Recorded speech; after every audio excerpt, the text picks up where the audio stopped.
Yeah. All right. So, Hello. hi everybody. It's been a while. Yeah, it's been a while. We haven't done like a podcast or anything like that in a while. Yeah, very true. But yeah, this is the first of a series all about our travels throughout the South. View from the road. Yeah. Okay. I was gonna say it looked like you were about to say something, so I stopped in my tracks. Yeah. So we've been off since when? We left Black Friday, so it was November 26th. Yeah. Okay. So we've been on the road for a decent amount of time now. We flew home for Christmas, so we did get to see everybody, or almost everybody. Yeah. 2 weeks was not enough time to see everybody. We were seeing people every single day too. There were a couple days where we'd have like 2 or 3 appointments as well. You know, meet up with someone for lunch, and then we'd do drinks afterwards. Then we'd have dinner with someone else. Like it was wild. Yep. So yeah, we packed in as many people as we could. If we didn't see you, then we apologize. But you're seeing us now. Miss you all. We'll see you soon. April's not that far away. It's going way too fast already.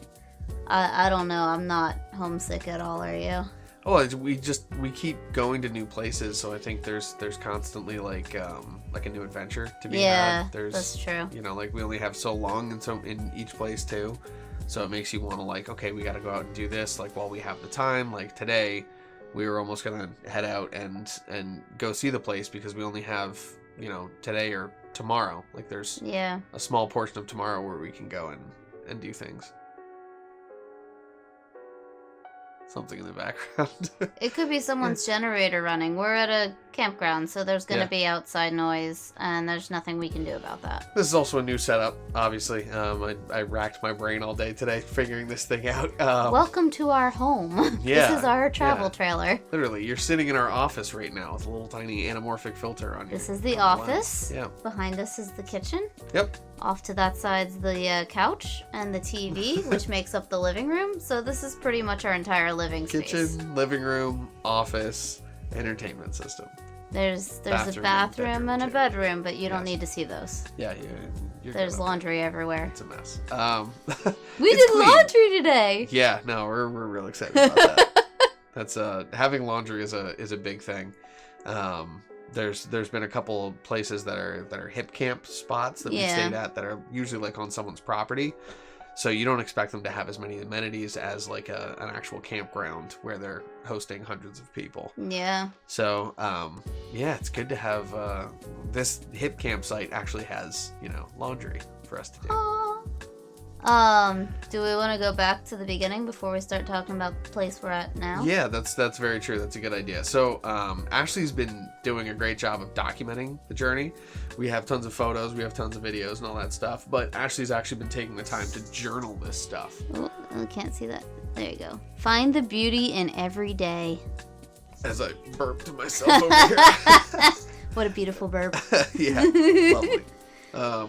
Cool. Yeah, so what's on your first pages here? So before we started, I wrote a whole page about how I feel. It was 5 days before, and it was about how we were getting ready to take off. Our heater wasn't working. We had to get our sail switch and put it in, but everything else felt like it was coming together.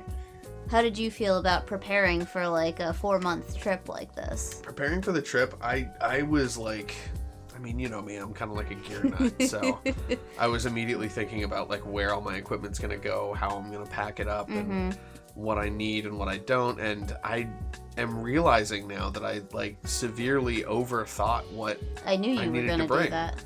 There's probably like a dozen pieces of equipment, like maybe 3 or 4 boxes of things that I could have just left behind. You can really minimize your kit, and as long as you have stuff to cover your range, like I'm realizing now, if I had the 18-105, the A6500, that's kind of like all I need, because I can shoot video with that. It's pretty well stabilized. I've got a wide range of focal lengths. Like I could have pared my kit down a whole lot more. So like I was overthinking things for sure right before the trip. But what if I get a gig? But what if I did this? Yeah. And it's like, well, you use what you have then. What if I need my slider and 4 tripods? It's like, well, if you don't have those, I didn't think that if I didn't have those things with me, I just wouldn't use them. Like, if I have a gig, I just wouldn't use it for that gig. Yeah. It's that simple. It literally is that simple. So like, didn't cross your brain at that point in time. Yeah, no, but this is really teaching me that. So. What do you feel about what we did bring? Is there anything that you think we forgot that you wish we had? Oh man. Because I feel like we did pretty well. Yeah. Honestly, like we have heaters, we have. I'm not missing anything. Like, okay. There's nothing that I'm like actively going, okay, I wish I had this. The only thing I'm actively thinking about is, man, I wish we had that bidet part. Yeah, that's true. Yeah, there's one piece that we have to get for this bidet, but it's kind of like a weird part. Like, it's not something that's typically made because it's bridging 2 different types of plumbing equipment. I think we just have to go to a Home Depot and take it along so we know what we're looking for. Yeah, we're gonna have to spend some time at Home Depot and talk to some of the Lowe's, one of them. The old dad types that know what they're doing in there. Actually, we're in the South. That might be awesome. We might be finding the right people to talk to. Oh yeah. Because I'm sure enough people down here just fix their own stuff. Yeah, everyone probably jerry-rigs some stuff together and just make it work. Yeah. And DIY Central. Nice. Yeah. But anyway, our first stop was Virginia. So traveling there, it was really windy. It was your first, we drove to South Carolina, but it was your first kind of hazardous day driving, quote unquote hazardous. I think the wind speeds were 22 miles an hour with gusts up to 45 miles an hour. So it was a little crazy, especially over bridges. The regular wind wasn't affecting us that much. That felt okay. We do have that upgraded hitch package or whatever. Yeah. So that was working really well. But it was when you get a gust of 45 mile an hour wind or trucks passing by. Just the truck meme just went through my head. Yeah, same. So when a truck would go by, there's kind of this weird wind current that happens. As they approach you from behind, it makes you push towards them, and then as they get up past you, that makes you push away from them. So you just have to compensate as you're going, and then you're fine. But you do feel it. So that first trip, especially just because of the wind, I could tell you were super stressed driving that first day. Yeah. And it was just quiet, let you jam to whatever music is on, and just shut up and don't say anything. Put on some Thy Art Is Murder and just. Actually, we did not listen to that. We were listening to Lifehouse and Lightning Crashes. Oh, I was keeping it light. Apparently, you were keeping it light. It was lovely. Yeah. I think you need something more soothing rather than something to give you sometimes amped up energy. I was probably awake because of how stressed I was. Yeah. So it wasn't I need metal to keep me awake. It's I need calming music to make me not stressed. But literally the campsite was right across the border from Maryland. We drove across the Potomac River and it was in Colonial Beach, Virginia. So we didn't cross. Sorry. Just so I don't lose anything you're saying when I do it. We didn't cross into the state until 20 minutes before we got to the campsite. And we went through the tail of Maryland to get there. So it was our first back-in site. You're pretty much a pro at that now. How did you feel about backing in the first time? The first time, that one felt good. That there was enough space there. Yeah, that campground was really nice. Yeah, it just they put enough space between campsites so that you have a little bit of camping room and room to set up a table or whatever. But that means you also have enough room to back your trailer in and maneuver things. So they did it right down there. I liked it. So our first site was at Harbor View RV Camping Resort. It's a Thousand Trails location. When we bought our trailer, we made sure that my truck could tow it. My truck's a Silverado 1500, and it can tow up to, I think it's 10,600 pounds. So we had to make sure we got a trailer small enough that my truck could tow it. So our trailer is a 29-foot trailer, travel trailer with one slide out. And I think fully maxed out, it's less than 8,000 pounds. Mm-hmm. So no issues there with truck weight, hitch weight, whatever. But just so any other RVers know what we're dealing with, that's what it is. Yeah. 1,000 Trails came with it when we bought our trailer, and I've done some of the math already. We've already, even if we would have paid for it, we've already spent,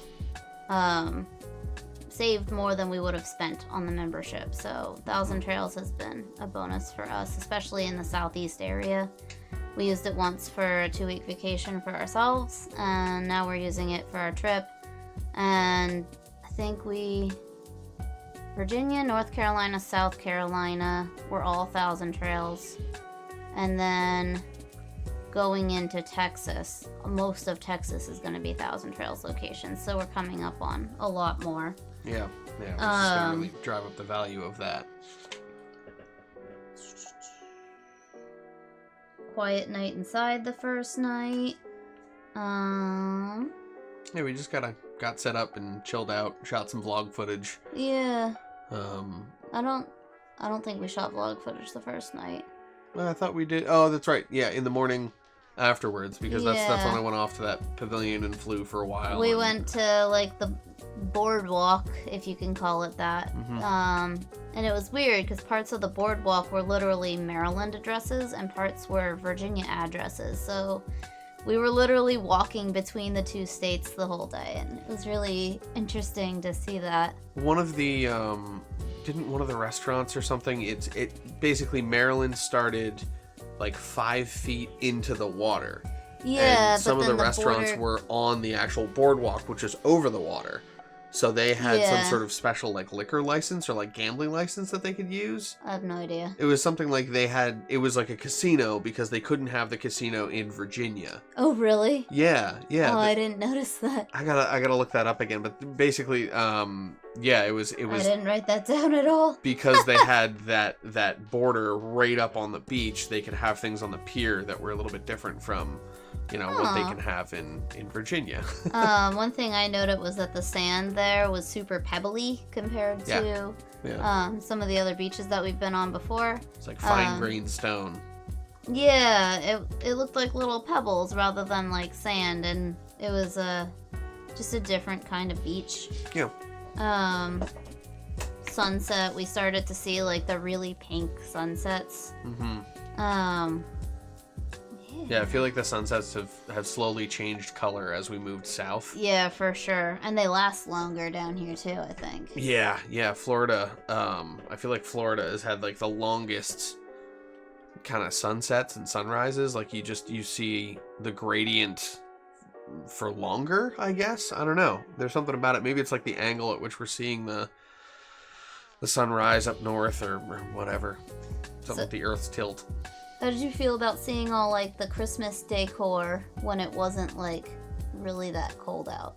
Oh, seeing Christmas decor next to more tropical trees and stuff. I really enjoyed that. Yeah. Yeah. I've always had this. So like, there's that book that you got me the copy of again. Yeah. 101 Things to Do Before You Die.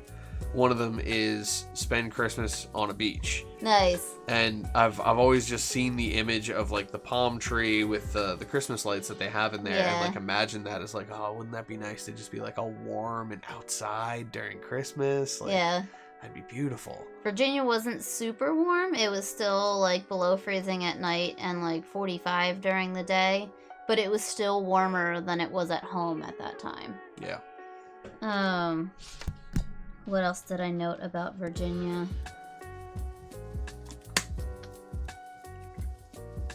Oh, George Washington's birthplace national monument. Oh yeah, that was interesting. I'd like to describe it like a Gilmore Girls episode of history. Yeah. Because it's kind of like somebody maybe like knew that George Washington maybe was born here and lived here for about 6 years, and then his brother took over the property. But it all burned down, so we're not sure. So Yeah. this is approximately what the house looked like, but it was made in the 1930s, so don't get any thoughts that it's original. It's not from the 1700s. Yeah, everything there was rebuilt in the 1930s, and like it very much had this vibe of like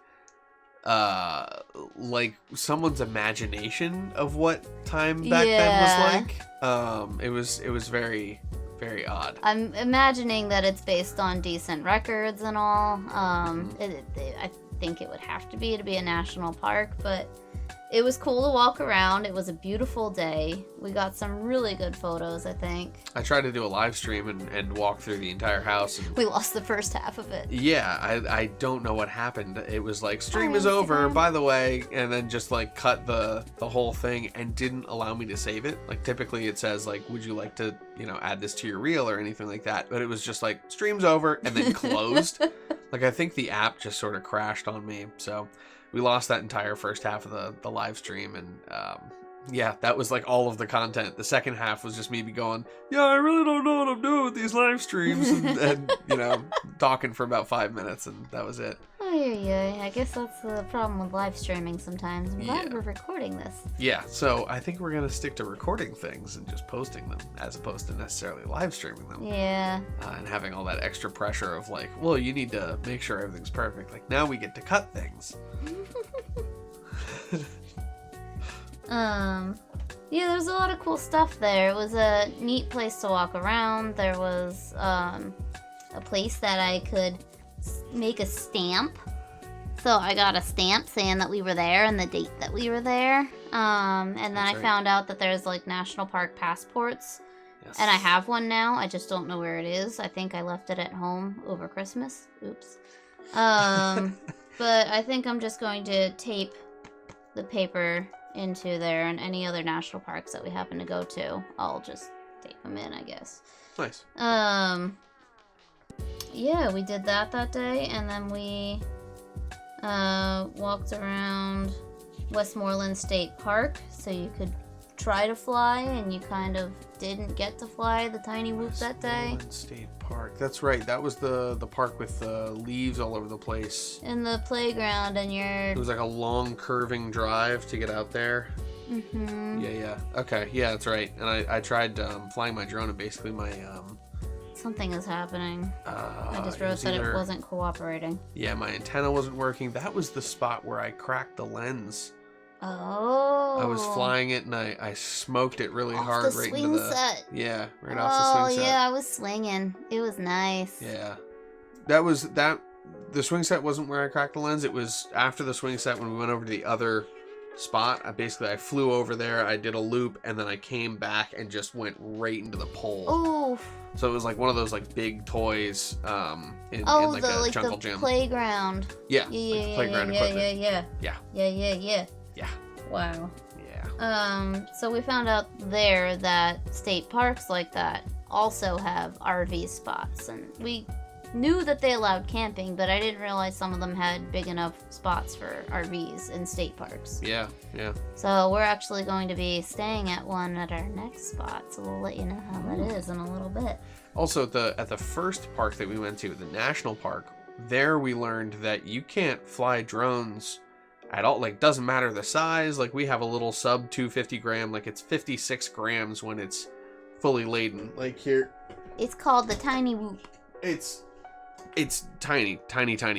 Like this is the whole size of the drone, right? Mm-hmm. So it's little guy, and basically you can't fly them anywhere in a national park. Yes. In state parks. Only if it's not posted. Yeah, only if it's not posted. And we've been to a state park since then that did have it posted and said, like, no drone flying. Yeah. You can't take off within, you can't fly over, you can't harass the animals. Yeah. So that was a funny addition to it. That was a wildlife refuge, though, so that might be why it wasn't just a state park. Oh, true. So it's like, okay, we don't want you screwing with the animals. Yeah. That makes sense. So after all that, we went to that Colonial Beach Brewing to try some beer. Yes. Found out they don't really have a food menu. We were both, I think, super hungry at that point, and wound up getting their pork rind snack. which was okay, but it was not satisfying at all. There was a really nice lady there that decided, well, they're sitting there munching on some pork rinds. Maybe they want some. What did she come over with? These like potato chips. Yeah, these. Everyone's just been tortillas. so nice since we left Pennsylvania. Yeah. Oh my gosh. Yeah. I think it's the traveler experience too. Like you're going to like we're looking up places that are kind of typical traveler spots. Yeah, I guess. So I think they see people that they don't recognize and they go, oh, like, okay, what's up? How you doing? Like, but like in Pennsylvania, you'd be like, oh, new people. Like, yeah, maybe. I think that's just because we're used to there. I don't know. We're not like people can tell that we're from around there. When we're down here, true. It's really obvious that we're not from around here. That's true.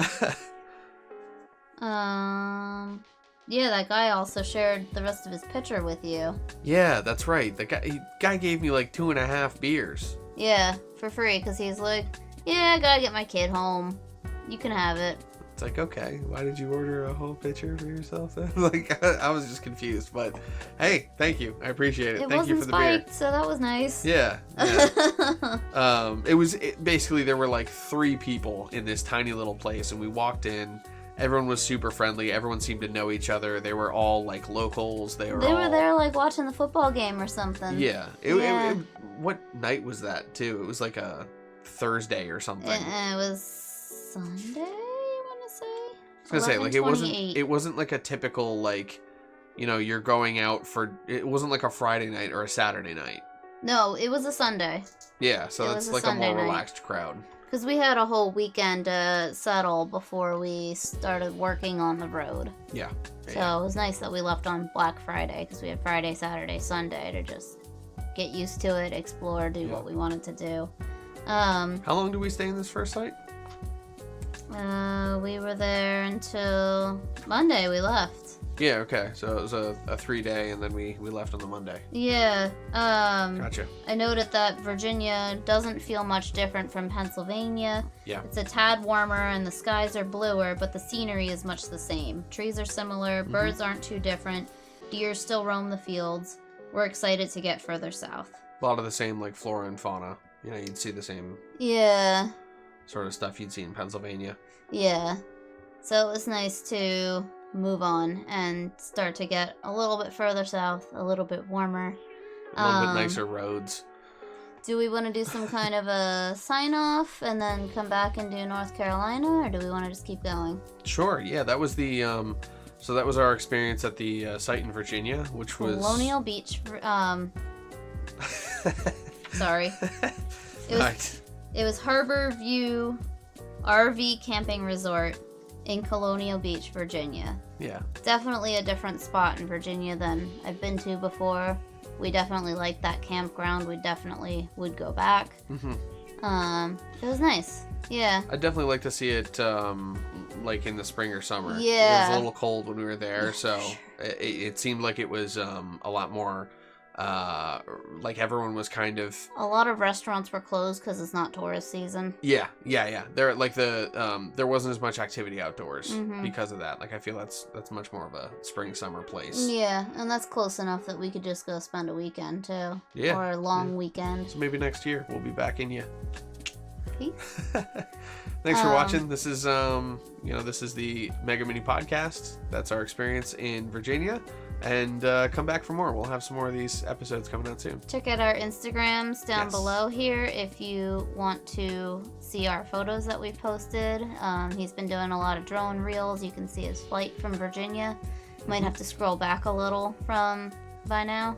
But yeah, we'll keep updating. Yep. Ashley's been doing a really good job on her Instagram of posting like each day or each time we go out and do stuff. Each time we go out and do stuff. Yeah. I'm making sure, even though we're running around doing our photo walks, that I'm also taking a couple photos on the phone that are somewhat interesting and unedited, just kind of the raw view.